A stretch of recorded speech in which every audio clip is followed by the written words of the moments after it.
Gildan Media presents Your Coach in a Box, affordable, life-changing audio programs.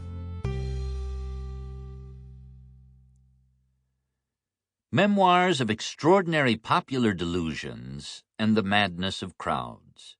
Written by Charles MacKay, LLD. Read by Grover Gardner. Preface. In reading the history of nations, we find that, like individuals, they have their whims and their peculiarities, their seasons of excitement and recklessness when they care not what they do.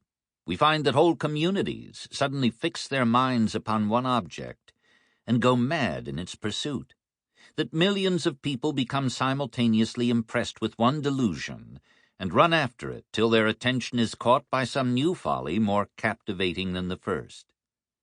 We see one nation suddenly seized, from its highest to its lowest members, with a fierce desire of military glory, another as suddenly becoming crazed upon a religious scruple, and neither of them recovering its senses until it has shed rivers of blood and sowed a harvest of groans and tears to be reaped by its posterity. At an early age in the annals of Europe, its population lost their wits about the sepulchre of Jesus, and crowded in frenzied multitudes to the Holy Land. Another age went mad for fear of the devil, and offered up hundreds of thousands of victims to the delusion of witchcraft.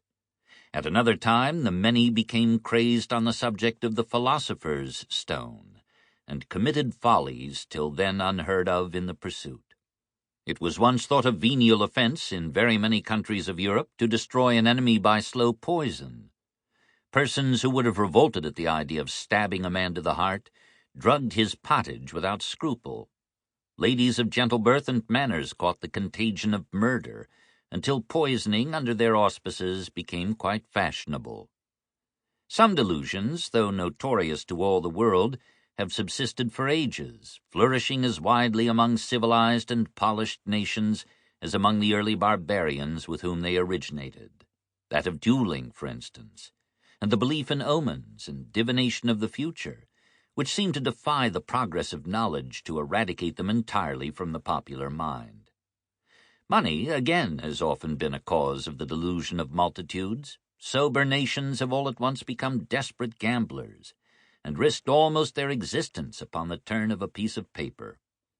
To trace the history of the most prominent of these delusions is the object of the present pages. Men, it has been well said, think in herds. Sample complete. Ready to continue?